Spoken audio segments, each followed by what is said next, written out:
to the Lord. Amen. Kung para sa tao po yan. Amen. Malakas na po yan. Pero kung para sa Lord, mahina po yan. Palakpak na po. Sa hari ng mga hari. Amen. Diyos ng mga Diyos. Amen. Hallelujah. Amen. Mabuti po bang Diyos?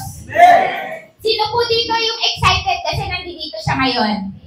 Amen. Sino po dito yung masaya kasi katabi mo yung katabi mo ngayon? Amen. Truly, alam niyo po, the most beautiful place on earth is in the presence of the Lord. Amen.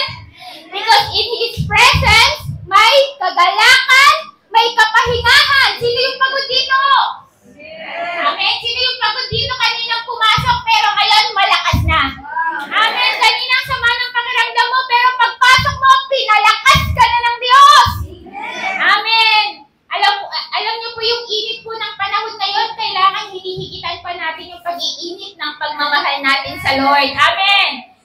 Sabihin mo nga sa katabi mo, mukha kang fresh.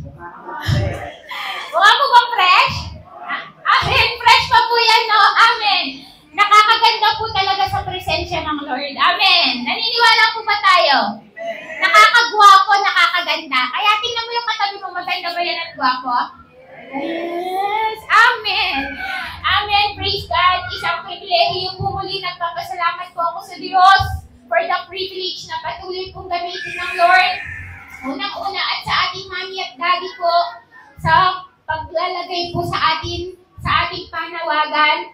Ayan po, pinapakumusta po kayo. Nasa Akbar po sila ngayon. Amen. Bagamat namimiss po natin sila, namimiss din po nila tayo. Amen. Doon po sila ngayon. Pero sabi nga po, malayo man, pero malapit sa puso. Amen. Palakpakan natin ang Lord. Sige po bago po natin mag-start. Tayo po muna'y pumikit at manalangin. Hallelujah, O God. Lord, nagpapasalamat kami sa umagang ito na muli mong ibinigay sa amin. Napakadami po namin pwedeng piliin. But salamat, O God, Lord, pinipili ka namin sapagkat alam namin pag pinili ka namin, idadagdag mo lahat ng bagay sa aming mga buhay. Dahil ikaw, Panginoon, ang pinakamahalaga at pinakakailangan namin sa aming mga buhay. Salamat, O God, Lord, we are in awe of your goodness, Panginoon, na mamangha kami sa kabutihan mo sa aming mga buhay. Salamat, Panginoon, sa patuloy na pagtawag sa amin, O God, at sa umagang ito, alam ko kung hindi ka patapos sa aming mga buhay.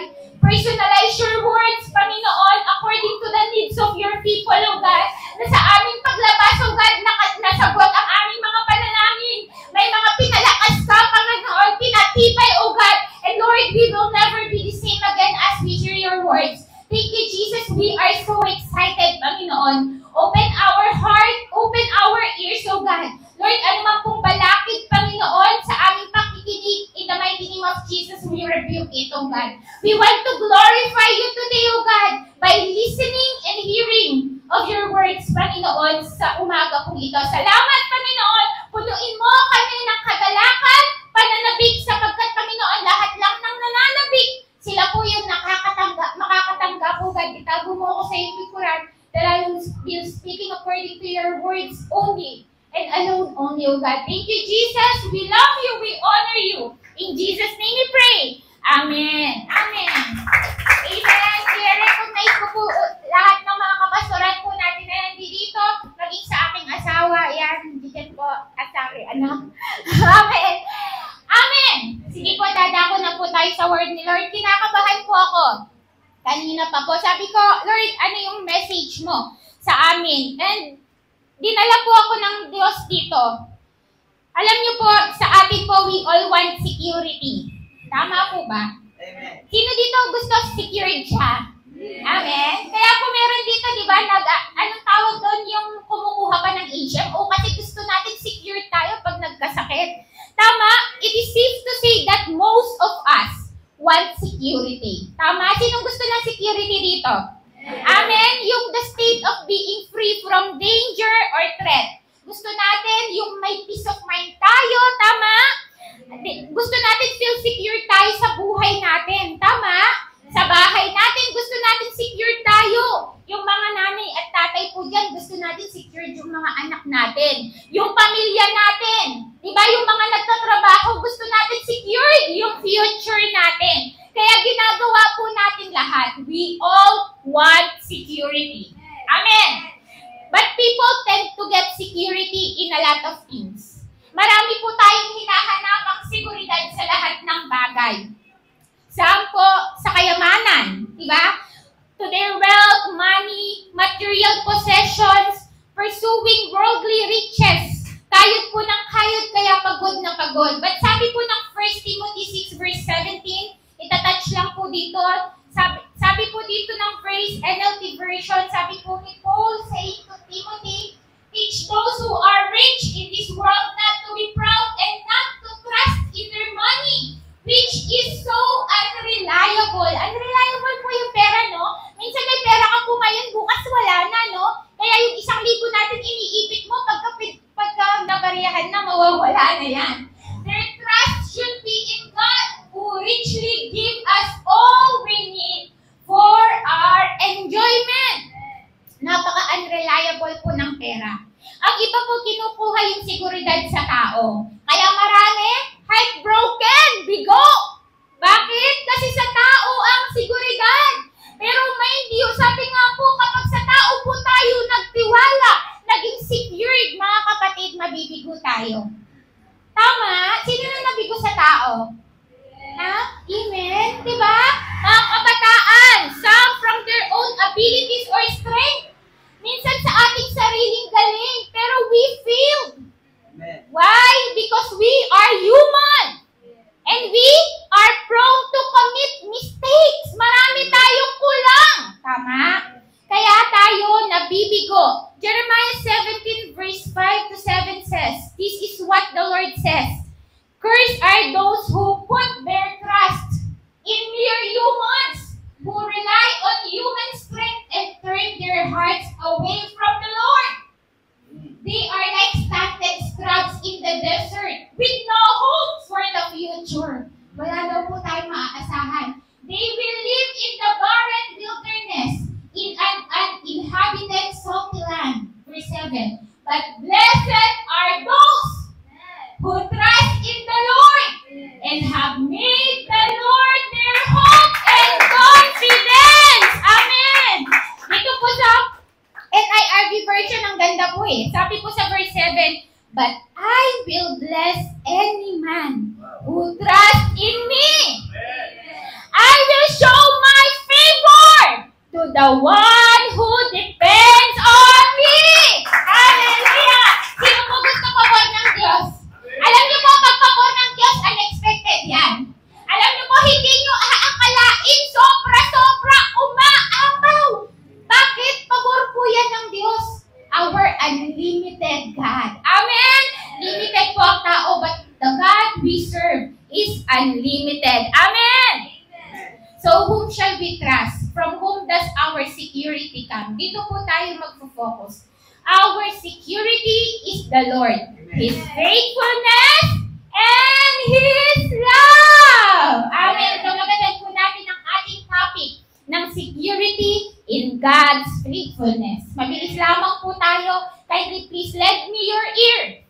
Amen. I-catch po natin lahat ng makakatch natin. Because I believe kung bakit ikaw at ako nandito dahil may mensahe ang Diyos. Kaya na-peace na lang din tayo, nagpaganda na din tayo. Amen. Huwag mo nang sayamin. Sabihin mo sa katabi mo, huwag mo nang sayamin. Huwag ka mo nang mag-cellphone. Huwag ka mo nang mag-Facebook. Huwag ka mo nang mag-YouTube dyan. Huwag ka mo nang mag-add to cart sa Lazada at Shopee mo. Hello? Amen. Makinig ka muna ng salita ng Diyos. Why? Because dahil ikaw ang lugi, tayo ang lugi kapag hindi tayo nakasalo ng salita ng Lord. Amen! Sabihin nga po natin, security in God's faithfulness. Amen. Sino po nakaramdam nun? Yung parang secured ka na? Yung parang kahit may problema ka ngayon, kahit may pagsubok ka, wala kang pera, kanta yun ha? Diba? Lagi kang masaya ngayon kasi alam mo, secured ka, may Lord ka eh. Amen! Psalm 9:1 verse 1 to 4, dito po tayo magpo-focus. Ang sabi po ng main verse natin, those who live in the shelter of the Most High will find rest in the shadow of the Almighty. Amen! Sa lahat po ng walang kapahingahan ngayon, those who live in the shelter, lahat ng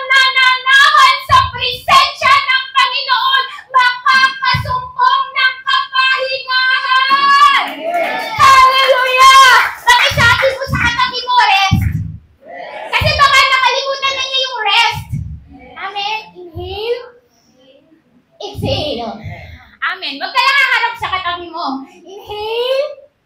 Exhale. Amen. Amen. Ang sarap po nun, no? This is intentional. Kasi marami dito pagod na pagod. Ang daming iniisip. Sabihin mo sa katabi mo, rest. Yes. Amen. Marami po dito nagpapahinga. Hinahanap yung kapahingahan sa mall. Diba? Mag-outing tayo. Pero sa ating mga Kristiyano, iba pa po yung rest natin. Ayun po, rest physical. Pero yung rest sa ating mga Kristiyano, yung alam mo kahit anong pagdaanan mo, makakaya mo dahil alam mo meron tayong Diyos na kasama natin. Hallelujah. Verse 2, sabi po dito, this I declare about the Lord. He alone is my refuge. My place of safety. He is my God and I trust Him. Hallelujah! Verse 3, for He will rescue me. He will rescue you. Inaari ko na po na, He will rescue you pala hindi me. He will rescue you from every trap and protect you from deadly disease. Whatever is that, God will protect us. Verse 4, He will cover you with His feathers. He will shelter you with His wings. His faithful promises are your armor and protection. Hallelujah!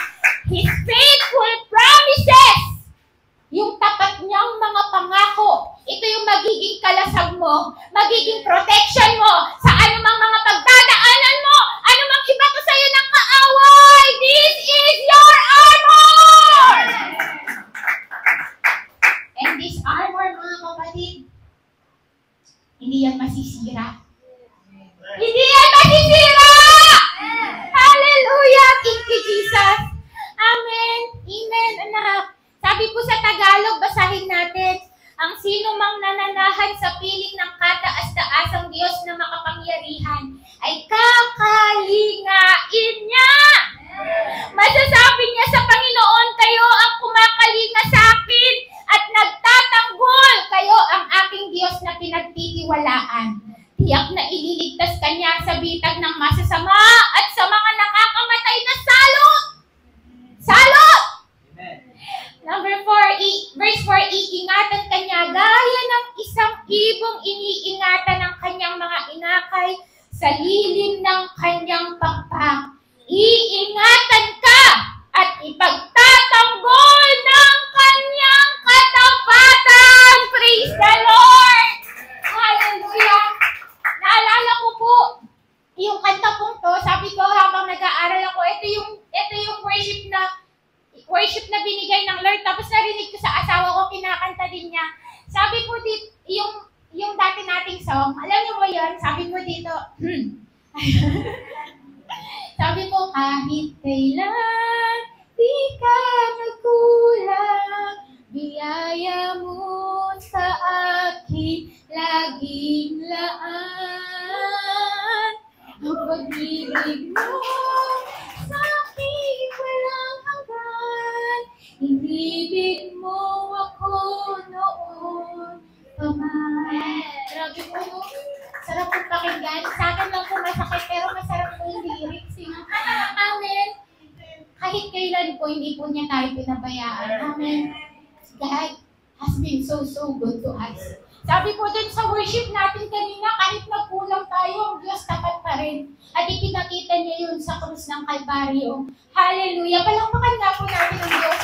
Yung pinasa po natin kanina, we can actually get the grip that from the author of the Psalm, pinakita niya na alam ng sumulat gaano kahalaga ang pagtitiwala sa Diyos.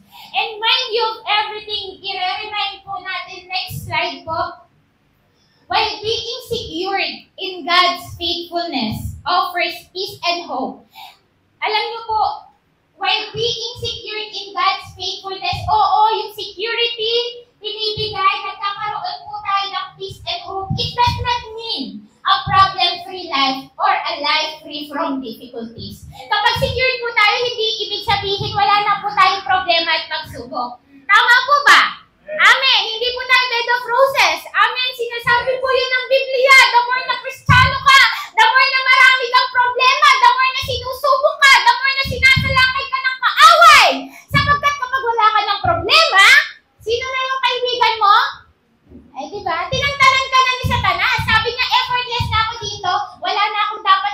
dito. Amen? Pero kapag alam ni Satan na mahal mo si Lord, talagang babakbakan tayo ng pagsubok. May trouble, may difficulties. But the Bible promises, nevertheless, even in the midst of hardship, we can find strength and comfort. Knowing that God is faithful. His grace will sustain us. Ang kahabagan ng Diyos ang magsusustain sa iyo at sa akin.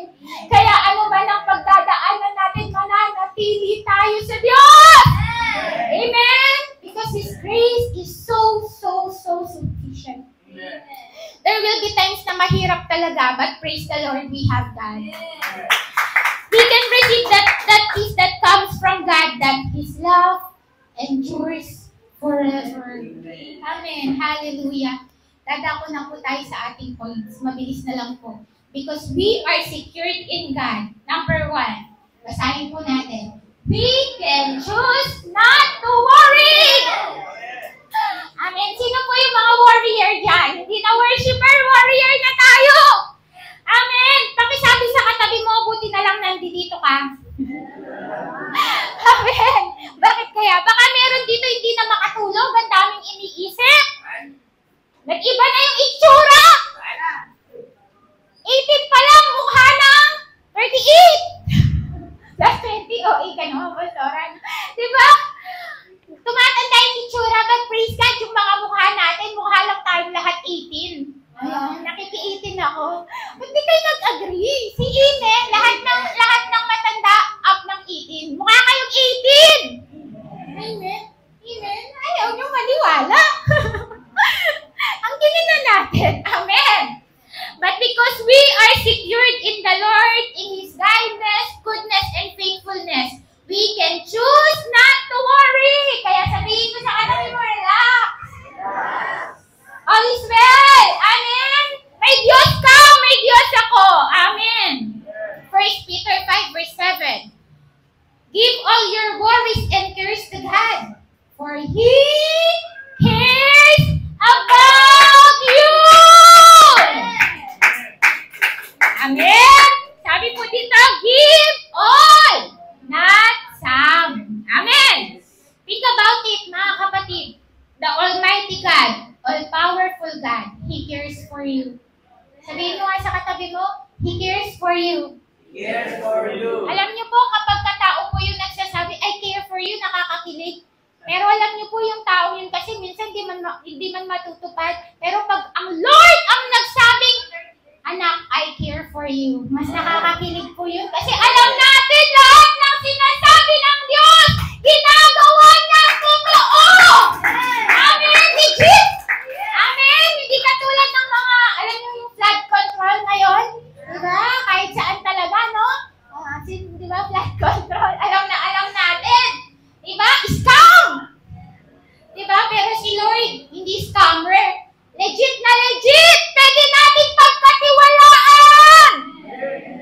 Amen, 101%. Tagalugin po natin. Sabi po sa verse, ipagkatiwala niyo sa Kanya ang lahat ng kabalisahan ninyo. Sa lahat ng nababalisa. Sabi po ng Diyos, dahil nagmamalasakit siya sa inyo. Hallelujah. Amen. Sabi po ng sikat na author,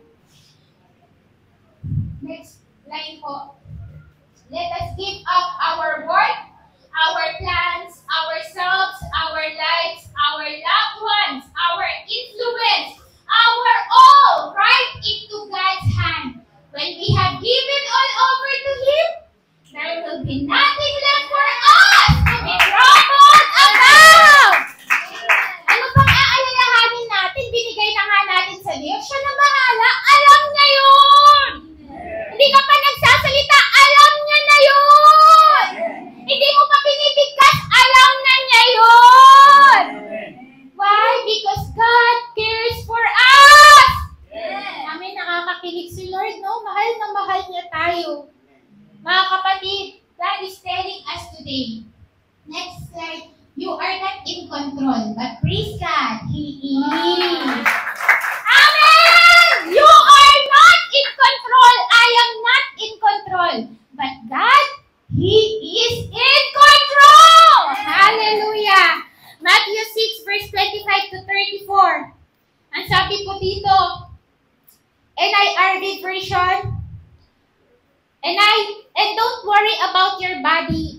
you will work. Isn't there more to life than eating? Oh, wag ka na daw mag-alala. Alam niyo po kung bakit sinasabi po dito sa ibang version po don't worry about your life and what you will eat or drink. Ito po kasi yung main natin eh. Kaya sinasabi ng Diyos sa atin, wag nang mag-alala. Sabi po, aren't there more important things for the body than clothes? Verse 26, look at the birds of the air. They don't plant or gather crops. They don't put away crops in storerooms, but your Father who is in heaven feeds them. Grabe naman. Hayop nga! Di ba? Pinakapakain ng Diyos, ikaw pa kaya at ako na anak ng Diyos sa lahat ng walang isasain ng bukas. Si Amen. Amen. God will provide! Sa lahat ng alam mo yun, yung pecha de peligro, titignan mo yung wallet mo, 20 na lang ang laman. Si Amen! Ibon nga! Pinapakain ng Diyos, ikaw pa kaya at ako na napakahalaga sa Diyos. God will provide! Amen! Aren't you worth much more than they are? Mas mahalaga ka! Isa sa mga hayop! Amen! Sarap, no? Sarap, no? Sarap ng comfort ng Lord. Amen? Sabi po sa verse 27, can you add even 1 hour to your life by worrying? Kung mag-aalala ba tayo, may mangyayari? Ba't di na lang kaya tayo mag-worship? Ba't di na lang kaya tayo manalangin? Because we know when we worship, something is happening in the heaven! May ginagawa ng Diyos. Amen? Kaysa sa gusto natin magka-wrinkles, wrinkles, diba? Alam mo yung nakakunot ka talaga. Pagdating mo dito, hello po, welcome! Sabi nang nag-welcome sa'yo, hello. Well, okay, dito lang ako. Diba? Amen! Palakpakan po natin ang Diyos. Amen. Verse 28, and why do you worry about clothes? See how the wildflowers grow? They don't work or make clothing. Verse 29, but here is what I tell you. Not even Solomon in all his royal robes was dressed like one of these flowers. If that is how God dresses the wild grass, won't He dress you even better? After all, the grass is here only today. Tomorrow it is thrown into the fire. Your faith is so small. So don't worry. Don't say, what will we eat? Or what will we drink? Or what will we wear? People who are ungodly run after all those things. Your Father who is in heaven knows that you need them. Palakpakan po natin ang Lord. Amen. So don't worry. Amen. Alam niyo po talagang sinimplify ng Lord ang buhay. Kaya komplikado kasi ginagawa po natin komplikado. Totoo. Ginagawa po natin ng complicated. Sabi po sa verse 34, so don't worry about tomorrow. Tomorrow will worry about itself. Each day has enough trouble of its own. Sabi po ni Corrie ten Boom. Next slide po. Never be afraid to trust an unknown future to a known God. Palakpakan po natin ang Lord. Ulitin ko po yun. Never be afraid to trust an unknown future to a known God. Hallelujah. The same God who parted the sea for the Israelites. The same God who saved Daniel to the lion's den. The same God who helped David to defeat Goliath is the same God whom we're worshiping today. Lahat ng himalang nangyari, pareho ang Lord na sinasamba natin ngayon. Ginawa niya noon, gagawin niya ngayon. Because God is the same yesterday, today, and tomorrow. Magbabago ka, pero ang Diyos hindi magbabago. He is our faithful God, and our security is our God. Amen! Next slide po. Sabi po ni Reverend Billy Graham, when we allow worries to dominate us, we're actually saying that God can be trusted to take care of us.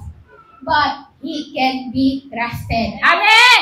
Ilan po sa atin naniniwala that God can be trusted? Taas po natin ang ating kamay. Hallelujah!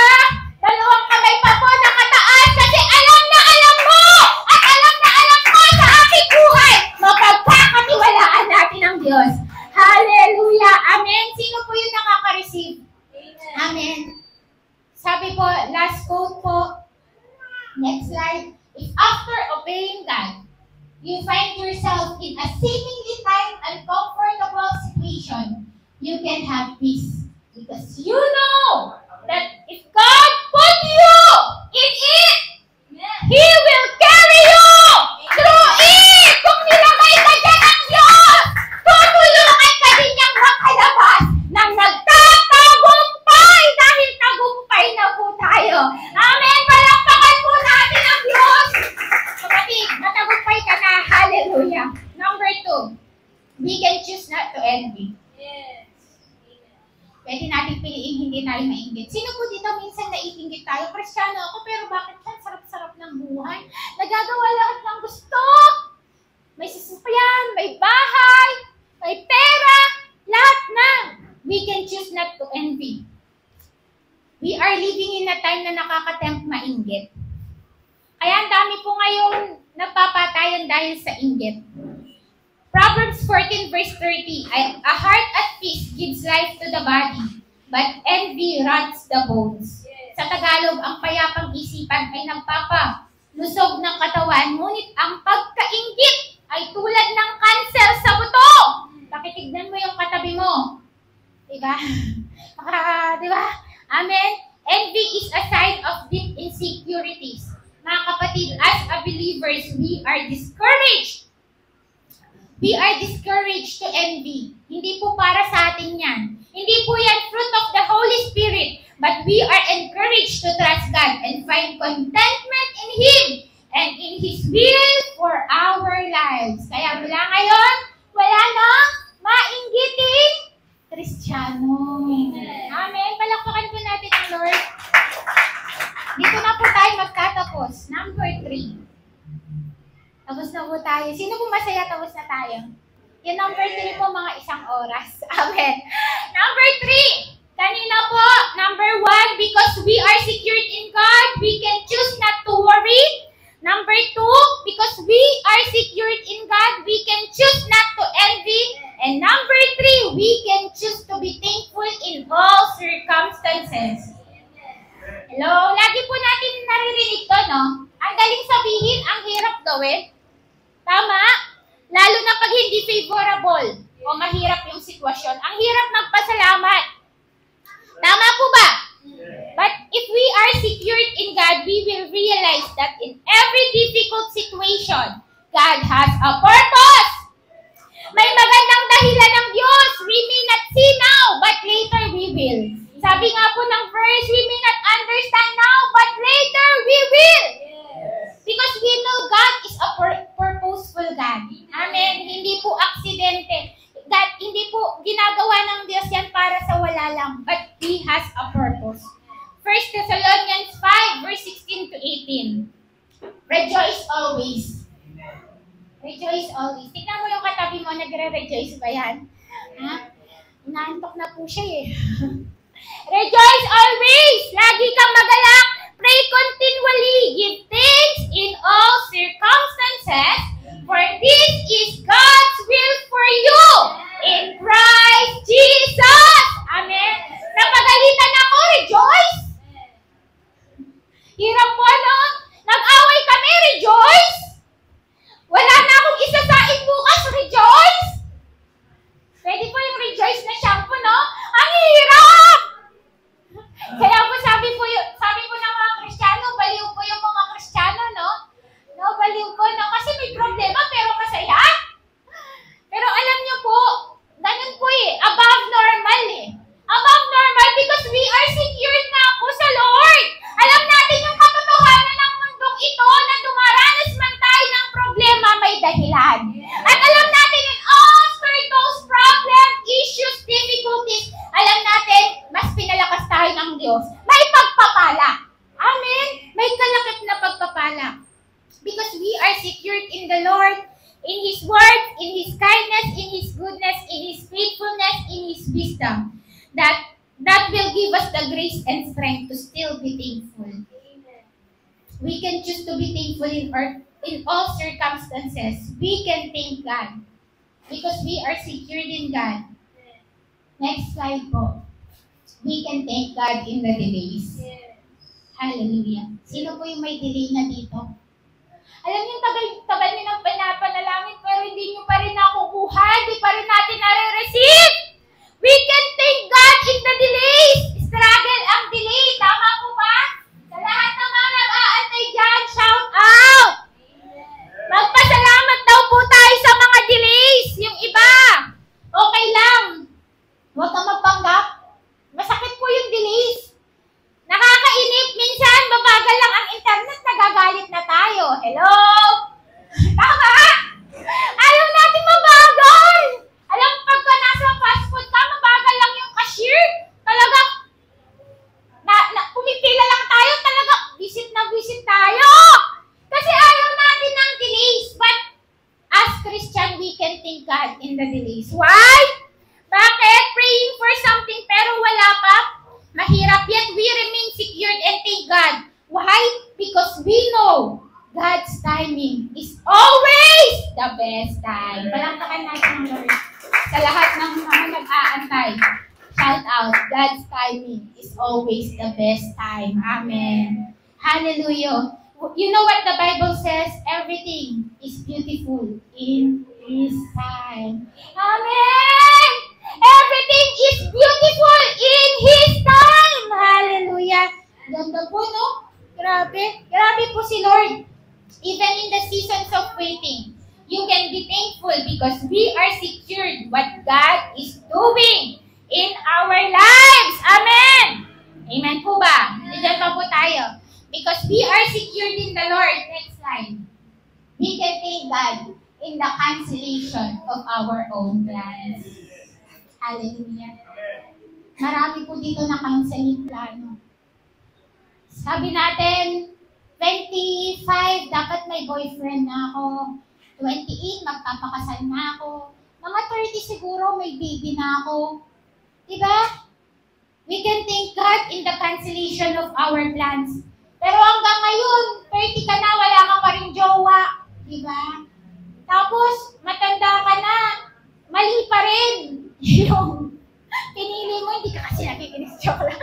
Diba? We can thank God in the cancellation of our plans. Proverbs 19 verse 21, many are the plans in a person's heart, but it's the Lord's purpose that prevails. And praise God for that. Amen. Praise God for that! Huwag ka magmamadali! Kasi kaya pala na-cancel kasi mapapahamak ka doon. Praise God for that! Liligtas ka ng Diyos sa kapahamakan. Liligtas niya tayo sa kapahamakan. Amen. Alam mo yung tama magpapakasal na ako, kaya sige lang, ito na yun. Kasi ito na yung edad na mag-aasawa ako, pero bugbog sarado ka pala. Huwag na lang! Praise God for that! Ano man yung mga bagay na kinansel ng Lord sa ating buhay, we may not understand now, but later we will thank God and glorify Him. Bakit? Kasi alam mo, ang sarap ng pag-aantay mo. Amen? Kasi magpapasalamat ka, salamat Lord. Dahil iniliko mo ako sa maling landas. Dito ako sa tama. Sa landas mo. Sa purpose mo. Sa panahon mo. Sa oras mo. Palakpakan po natin ang Diyos. Amen. Nagplano ka nang nagplano na cancel, but when you look back, magpapasalamat ka sa Diyos. Lord, salamat. Mahal na mahal mo ko. Na-cancel kasi mas maganda ang plano ng Diyos kesa plano mo at plano ko. Amen. Amen. Palakpakan po natin ang Lord. Next, because we are secured in the Lord. Next po, next slide. We can thank God even. We can choose to thank God in seasons of pain. Shh. We can thank God in seasons of pain. Pag binasa mo yung pain, masakit na eh. Ano ka pa makakapagpasalamat? Sakit no? Nabasa mo lang eh, no? Maaalala mo lang yung pain, masakit na. But we can still thank God because usually, these are the days we learn the most important essential lessons in life. Ulitin ko po yun. We can still thank God in seasons of pain because usually, these are the days we learn the most important essential lessons in life. I remember one testimony. Yung pagkamatay po ng mahal nila sa buhay, that brought them pain. Pero that's the turning point of them turning to God. And it became their testimony. And when they look back, they see God's purpose in everything that's happening in their life. Ano man ang sakit na pinagdaanan mo, kapatid, ano man ang sakit na pinagdadaanan mo, this is the time that you will learn the most important and essential lessons in your life. Palakpakan po natin ang Diyos. As far as God is concerned, faith has a purpose. At maraming pagkakataon yung mga pinakamatinding pangaral at pagkatuto na tututunan natin sa mga panahon na to. Amen. Lesson learned. Amen. Ingat po. Because we are secured in the Lord, next po, we can thank God even in the seasons of testing and trials. May pagsubok ka man, may problema ka man, James 12 verse 4 says, verse 1 to 4 says, consider it pure joy, my brothers and sisters, whenever you face trials of many kinds, because you know that the testing of your faith produces perseverance. Let perseverance finish its work, so that you may be mature and complete, not lacking anything. Mga kapatid, God is telling us in the season of testing and trials, maturity happens. Maturity happens in the testing of our faith. Growth happens. Character happens in the testing of our faith. Huwag nating kahulian. Amen. Instead, we choose to take Him because in these seasons, our faith is being matured. And one last, because we are secured in the Lord. Next, we can thank God in times even when we don't understand what He is doing. Tawagan ko po yung praise and worship team. Hindi ko po alam anong situation natin ngayon. Bago ko po ibigay sa ating pastor, hindi ko po alam anong situation natin ngayon, what kind of story you are bringing. It may be painful, hindi ko po alam, or difficult one. Maybe some of us is telling, Lord, hindi ko maintindihan bakit nangyayari sa akin to. But understand this. We may not always understand what God is doing, but we can always trust the heart of God. His heart is good. His plans are good. His ways are good. We know that His purpose are always good, and it's always for the best of us. Mabuti po ang Diyos at may kapayapaan sa katotohanan na yun. Itian mo yung katabi mo, sabihin mo, love na love ka ng Lord. Love na love ka ng Lord. Sa kabila po, sabihin mo, huwag mo kakalimutan, mabuti ang Diyos na pinaglilingkuran natin. Amen! Amen. Can we just stand for right now? Sa ating pagtatapos, I want to bring you here. Church, I want to bring